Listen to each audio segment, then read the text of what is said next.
Sometimes go for a very heavy break over towards A, which I like the heavy break over towards A. Slow push up to B. Because Alpha Bravo is your better flags to have on this particular map. But what we can see is a 2-3 split where we'll have 3 players going over here towards dorms, 2 over to Alpha, and they fight a little bit over on the dorm. Sometimes they can take C, sometimes not. We'll see if that's going to be the case. We did have a failed rocket there, as Epsilon was not able to take that out. Another rocket going to be coming in. I think he just wanted to do it because he said he could do it. But didn't get any...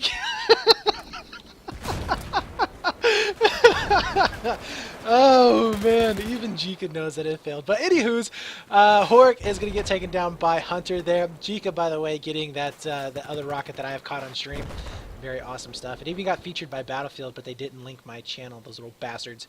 And I got no credit for it pretty much. So anywho's, Hunter is going to be back up. He's in a position here to push onto the C flag. Don't know really why he's hesitating as much as he is. We do have David 2K up top, so he's going to be in a position, ooh, nice save there, to do exactly what he just did. But he gets taken down fairly quickly there as well, as I think it was FRD, or I think it was FRD who ended up taking him down.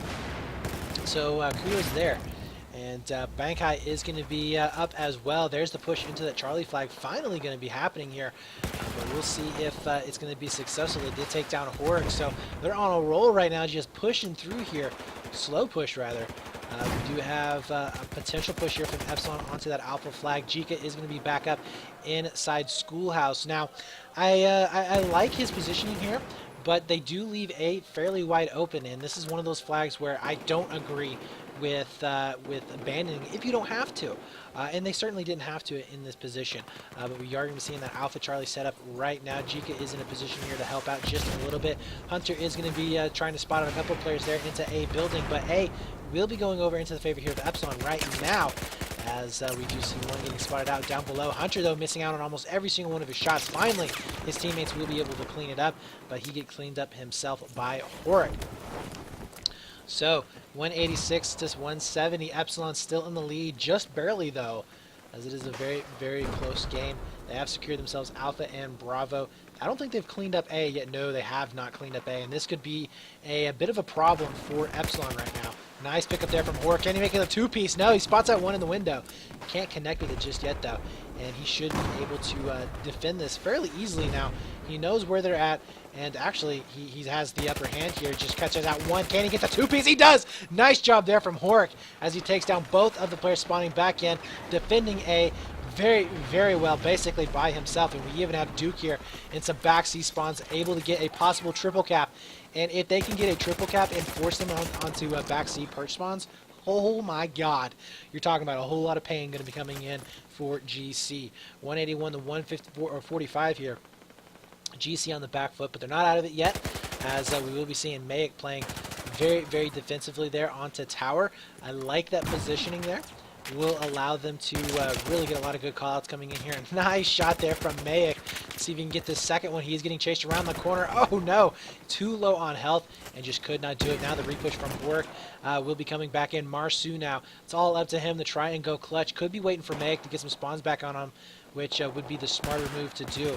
And there it is. Spawns are going to be coming back in. Nice hit fire spray there. We'll be able to take down Jika. Can he get the turnaround? I think he may have gotten a team kill there, possibly, but he does take down Hunter in the process. So all in all, I think that it did work out, and he should be able to have Horik spawning in just a few seconds on top of him. But no, he does go down. Instead, we are going to be seeing some back spawns coming back in over here next to Alpha, as well as over here next to C. Now, Jika here in a perfect position to defend this. Will be able to pick up one. Actually, that wasn't Jika, that was Zia. Sorry. As he is going to be in a good position here. And, oh, okay, we haven't seen this in quite some time. So, this is something that we've seen before, where they do take a LMG, they put it up on the back, way back up onto perch, and they basically just sit up on it, bipod it up, and just chew the heck out of people. But it really, really depends on the... What is he using? M9. That's something that you rarely see. An M9 suppressed. But if you're wondering why that little green thingy thing is down, it's for any nades that are going to be coming back in, or RPGs. So yeah, this is basically a setup that we've seen Epsilon using before. In fact, Asterix was the one that I've seen using it the most on Epsilon. But David 2K going to be able to pick up one. He's going to be able to spot out a lot of these players as well, but they have to be careful here because that triple cap is going to be coming back into play here, and they will be losing out on a lot of these tickets. And the thing is that these back spawns will be forced, so they're not going to be really getting any kind of back spawns over onto A or over there towards dorms. So they got to be careful not to get bottlenecked in there, because GC is a team that can hold this out. They have players on there that can absolutely hold on to a 1-on-2, sometimes a 1-on-3, depending on the circumstances. But FRD going to be able to spot out one, gets a couple of shots on him. Not quite the kill just yet, but they do have control of that Alpha Bravo, and they are perfectly content on just sitting on it right now. Lots of rockets going to be coming down. Ask Valutasha, he's not too happy about him. If you do pay attention to the forums in ESL at all for Battlefield. But anyways, that is neither here nor there, as FRD going to be playing very defensively. And GC knows that they have the upper hand here. They forced Epsilon on the other side of the map. Let's see if David is actually going to be able to spot anything out here. As, yeah, he's really going to be just nulled out. I mean, there's nothing that he can do in that situation. He can get a couple of picks maybe, but it's going to be pretty hard. Hort going to be going in for the back rage, as it's already going to be defending that single spot that we were talking about before. Nice shot there on FRD across the way. Takes him out. Beautiful shot there on FRD. Unfortunately, he does end up getting taken down. At the same time, Duke PT going to be coming in for a back rage of his own, as he catches Hunter out in the open. Gets the turnaround, almost gets the pick. That's going to be Zia there, very, very low on health. And they, once again, will hold off the Alpha Bravo push, and they could go potentially here for a C push as well. And once again, as I said before, those back C spawns are always going to be forced now for the most part, because GC doesn't have to push across the map. They can be perfectly content on just holding this burn. So, kind of curious as to why Epsilon picked this. Again, it's not something that's a standard play. It's not something that you see a whole lot. 87 to 122. I mean, it was a very, very close game, and now they've kind of given up the ghost. And Epsilon really right now, with David playing up there, it's kind of like playing 4-on-5 in this situation. And they are going to be losing C here right now, as FRD could potentially get the cap here. No, he does fail on it, and Zia is going to be backing him up. Lots of shots going to be coming back in there. Once again, Epsilon not able to get onto this Bravo site or Alpha site. 74 to 120 in favor here of GC, looking pretty darn good. Now Epsilon, they did have the better side of this map, so they do need to be careful not to, they really don't want to lose this side anyways, but they don't need to lose it by too much, because if they do, they could be going in for a huge deficit there in round number 2. Duke PT, though, going back and forth with Jika, will be able to come out on top with that frag. And now he's going to be looking for a shot over there onto Schoolhouse. Can't quite find the connections just yet. But Epsilon starting to creep in over there onto that Alpha site. And there you go. There you have it. Finally, we're going to be seeing the back C's getting taken out. And Epsilon just flooding into Alpha. Should be able to flood into Bravo as well. Z is going to be trying to follow this back up. He spots out one. That is going to be David 2K. Oh my god. Can't get the headshots on him. Pulls out the Magnum. Finally, we're going to be seeing a Magnum, though, working for him. So first time I've seen a Magnum in that situation work. But Zia is going to be able to stay alive, get back onto this Alpha push. These are really, really just hang out for a little bit, just chill. But GC has taken control of C. They have taken control of Bravo as well. And it's going to be up to Epsilon to try and either go for a push onto... I would like to see a push onto B myself, but it does look like that they are going to be putting pressure there onto Charlie's site. And Horror here, he's going to be pulling out the Magnum as well. He's going to be low on ammo. Oh, he should have went for the reload. Yeah, that was not good. But we are going to be seeing GC coming out on top. Mayak, though, going to be coming back up with his Ace 23. Can't make anything happen. And GC looking to stabilize that situation fairly quickly. 44 tickets to 109. As we will be seeing Epsilon here on the back foot. About a 60-ticket game in favor of GC at the moment. Not the way that you want to end out round number 1, especially when it was just so darn close. In fact, Epsilon had the lead there for a little bit in the beginning of the match. One's got to wonder why you would make that particular decision against a team like GC. Nice nade right there, going to be able to take down Bankai. Duke PT, though, hold strong up onto Schoolhouse. Nobody's been able to get onto any of these flags, and this is one of those catch-22s with using rockets. You know, they use the rockets. They were able to blow down a lot of this cover, which technically can make it easy. Oh, Jika with the two-piece. Oh, so good. And that will be able to secure themselves with Bravo. They could potentially go for an A push. We do see Zia going in for just that. Oh, but the unlucky spawns as Zia does get spotted back out. That's just terrible. But Hexus going to be able to spawn back in, trying to get over onto Charlie flag. They did secure it there for a little bit, but they did give up Bravo in this situation. Duke PT going to be trying to find his last couple of players. Just blindly shooting into that bush, knowing that somebody is there.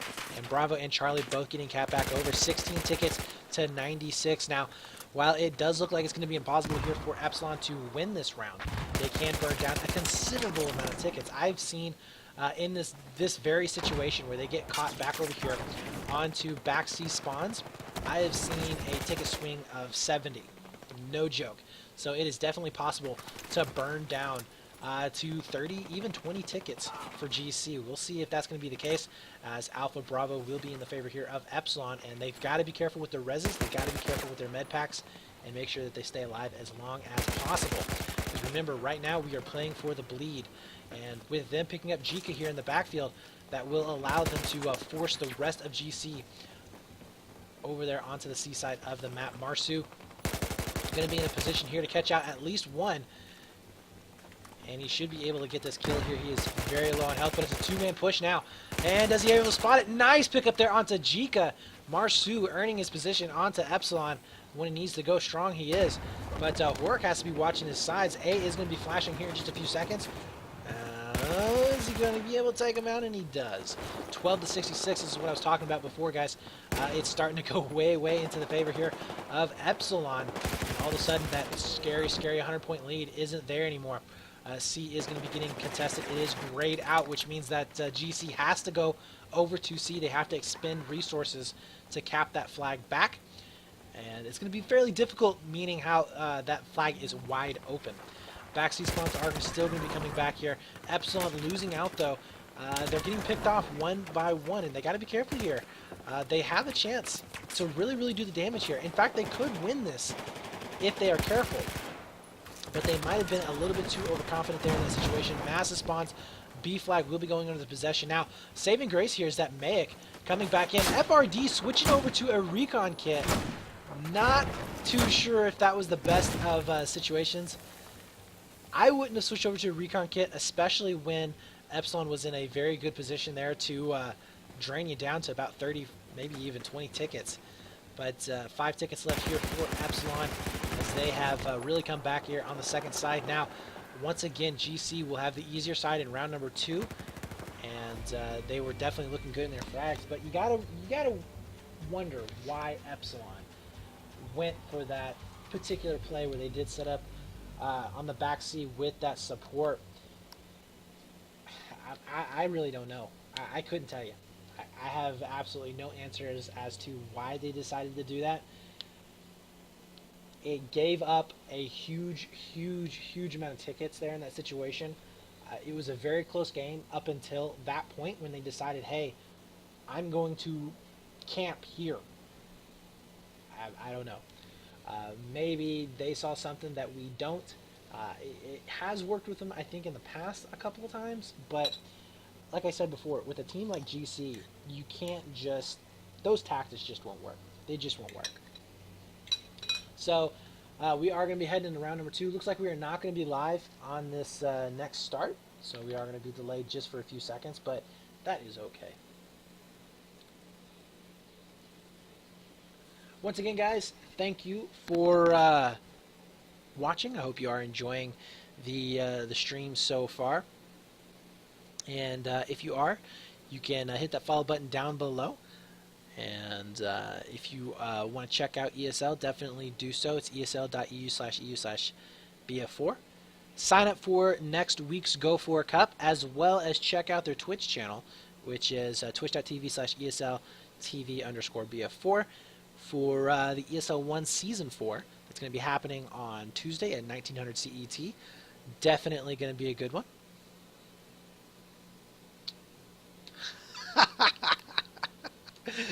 Oh, that's awesome.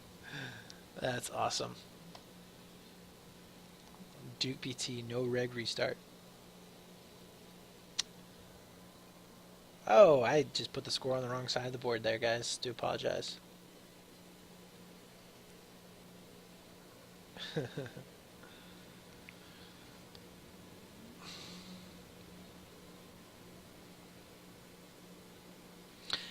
If you are looking for a Go4 team, then you can go check out the forums, post there, see if anybody is looking.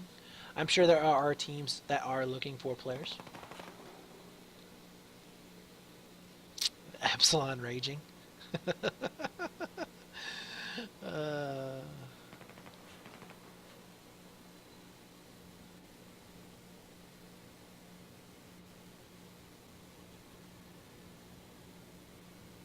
Actually, the Ace 23 is not the be all end all gun. As you've seen, the ACR is decent. The AEK has really made a huge push into comp, as well as the CZ for the engineer class, and just about every single map we do see at least one engineer with the CZ. So ACR or the Ace 23 is uh, not as predominant as the M16A3 was in Battlefield 3, where it really came down to that gun almost every single time. I know the AEK was used quite a bit, like on Bazaar when you got really close in, but it's not as dominant as a lot of people like to think.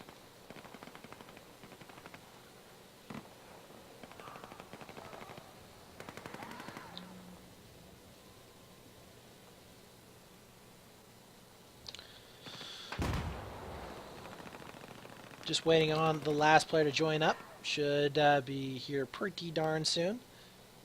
Once again, apologize for the delay, guys.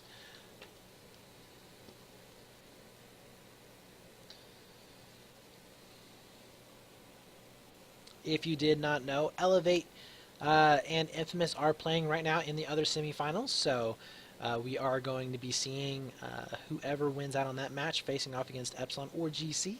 Should be an interesting one, absolutely. And the finals map, I believe, is... Let me see. I think it's Lockers. Yes, it is Lockers. So finals will be on Lockers, which is another one of my favorite maps. Should be a good one, absolutely. And here he is, finally.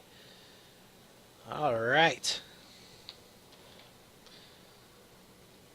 Oh my god, Duke. 106 ping? That's ridiculous. Oh, man.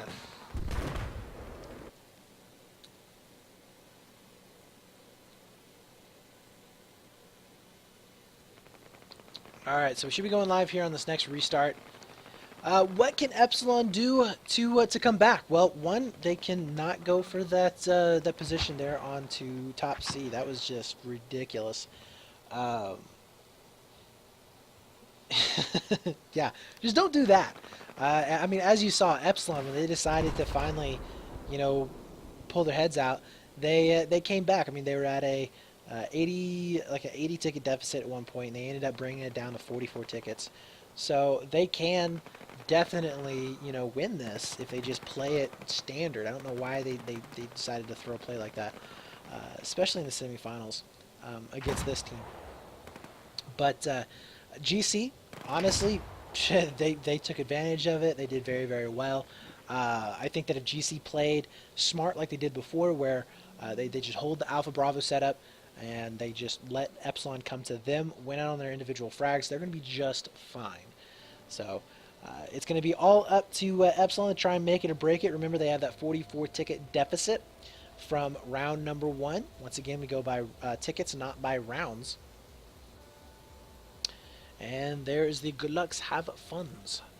And let's take a look. We do have Epsilon on the Chinese side. Now, once again, Chinese side going to be the harder one, as they do have to decide whether they want to go for a big heavy push over to Alpha, or do they want to go for a 3 push into Dwarms. Not too sure what exactly they're going to do in this situation. Epsilon, usually I think they go for a 3-man push down into Dwarms. Haven't seen too many teams going in for a big push towards Alpha in a while. Would imagine that GC is probably going to go fairly standard as well with a 2-man to C3 over there to Bravo. And there's that rocket coming out. Once again, that was a fail rocket, so no awesome explosions there at the beginning. We're going to be seeing FRD, though, back up. He's going to be able to get first blood as he's taking them down. B and C will be going over into the possession here of GC.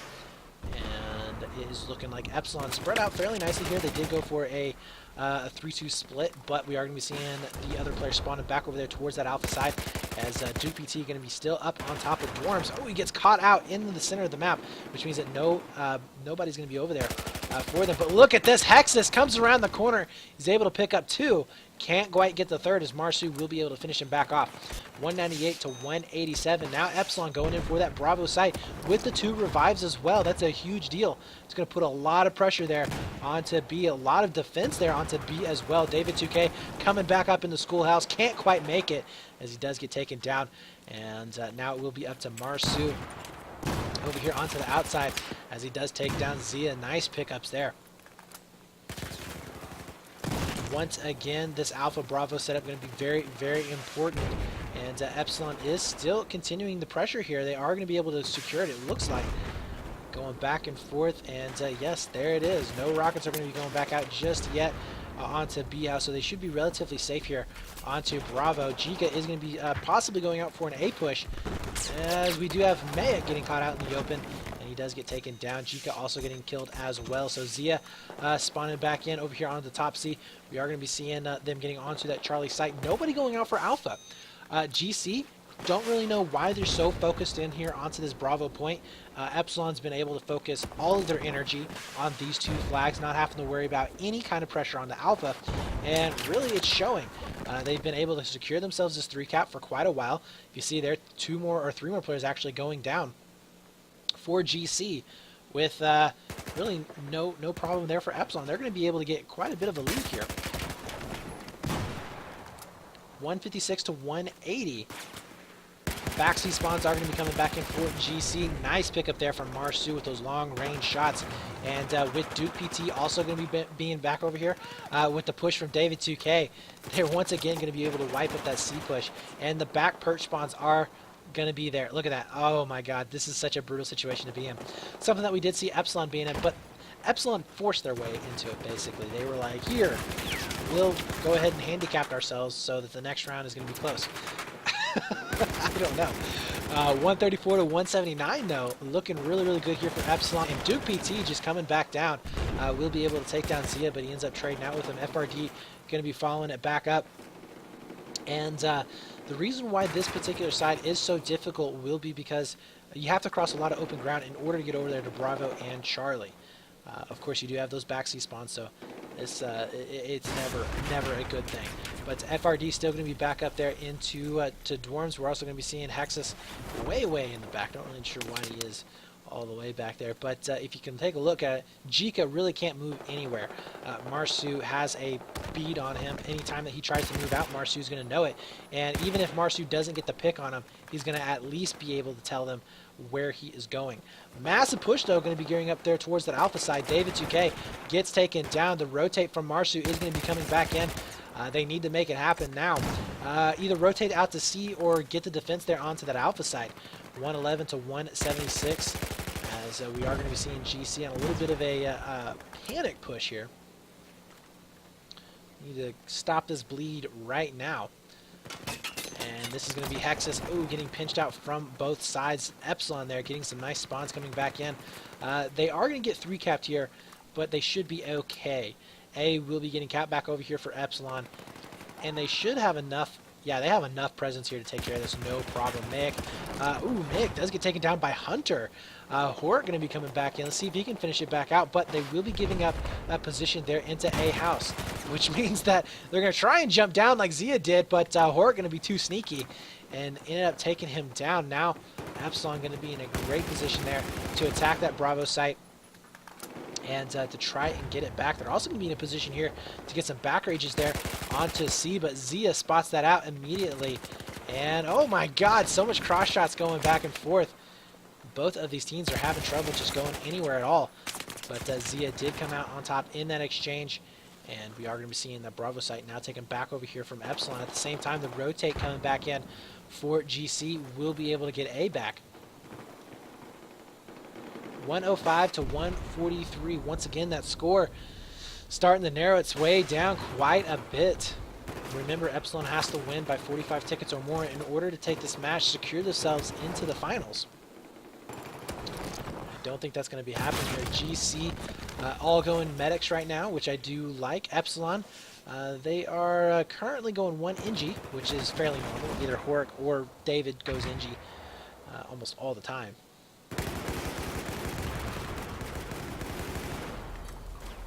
We are going to be seeing a triple cap, though, coming in here for GC. Definitely something that they want to have.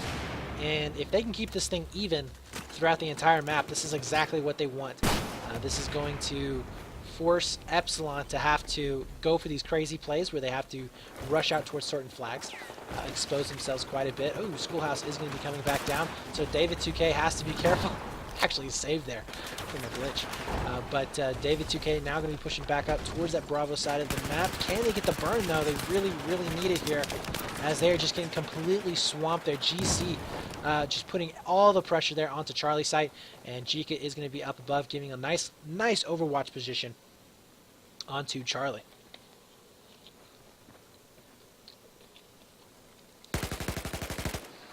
And there you have it. That Charlie position really coming into play as Jika doing it right.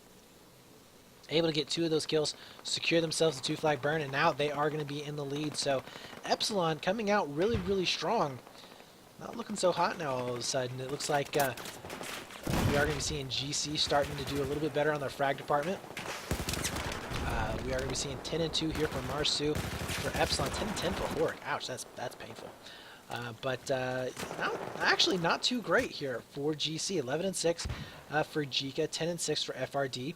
But the rest of them going negative or really not getting up in the double digits just quite yet. So just really shining in terms of their positioning, as they are going to be able to hold on to C and B. And that's actually a full wipe onto Epsilon, with back C spawns going to be coming up. Alpha flag going to be an easy cap here, 98 to 73. And if you're GC right now, you are feeling pretty darn good. Technically, if you really want to have an accurate standings at it, it's about 140 tickets to 67 if you add in the 44 previous tickets. So they are feeling pretty darn good at the moment. Epsilon pushed all the way out, and they're going to have to really, really fight their way back in anywhere, actually. C is going to be very difficult to take just because it's so open at the moment, and Bravo is going to be fairly difficult as well. Look at all of the enforcements that we have, although Jika getting stuck in a very bad situation. We do see Mayet getting taken down. Hork, though, kind of come around the corner. He trades out, so it's going to come down to a one-on-one, and Zia will be staying alive and will be able to defend this flag, as we will see him taking down Marsu. So nice plays right here for GC. There's the GGs coming out. 45 tickets left for Epsilon, 44, and that is it. So GC right there playing like a boss. Looking really shaky there at the beginning, but pulling it back there towards the end. And it just came down to the fact that they were positioning really, really well. Look at the KDs. Nobody really shining in KDs. Nobody really, going out for the 20 bomb or the 30 bomb.